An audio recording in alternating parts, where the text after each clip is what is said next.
હાલ ચોમાસું નબળું જોવા મળી રહ્યું છે, જેના કારણે ખેડૂતો ચિંતામાં મુકાઈ ગયા છે। દક્ષિણ ગુજરાત તરફ પણ વરસાદ ખેંચાયો છે, જેથી જગતના તાતની હાલત કફોડી બની છે। પાકને લઈ ખેડૂતો અસમંજસમાં છે કે જો સારો વરસાદ નહીં થાય તો કૃષિ પાકનું શું થશે। ખેડૂતોનું કહેવું છે કે તેઓ ખાસ ડાંગર, તુવેર, સોયાબીન જેવા પાકની ખેતી માટે 20 દિવસ પહેલા જ ધરું નાખી દેતા હોય છે। હવે તેઓ રાહ જોઈ રહ્યા છે કે વરસાદ ક્યારે પડે છે। વળી તેમણે ડાંગરની વાવણીની પણ તૈયારી કરી લીધી છે, જે પીળું પડી જતા ખેડૂતોને પડ્યા પર પાટા જેવી સ્થિતિનું નિર્માણ થઈ શકે।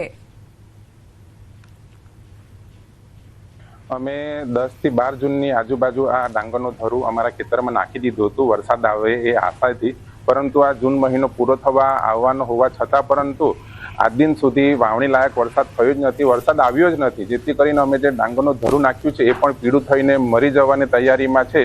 તો હવે અમને ખેડૂત તરીકે ચિંતા થાય છે કે જો વરસાદ જ ન આવ્યો તો અમે 4 મહિનાની ખેતી શું કરીશું। આજે અમે ધરું નાખ્યાને આજે 20, 22 દિવસ 25 દિવસ થઈ જવાના છે, હજુ સુધી વરસાદનું કોઈ ઠેકાણું નથી। તો હવે પછી અમારે આ જો રોપવું તો જમીન તૈયાર છે, આ જો રોપવું હોય તો પણ કેવી રીતે રોપવું, 20, 22 દિવસ તૈયાર થઈ જાય પછી અમારે રોપવાનું કોઈ લાયક રહેતું નથી। એ માટે અમારે ઢોર ઢાકર માટે પણ ચરવાનું કે ઢોર ભૂખે મરવાનો આવે છે એવું લાગે છે। રોપવાનું અઘરું લાગતું છે, તો પાક નિષ્ફળ જાય તેવું છે।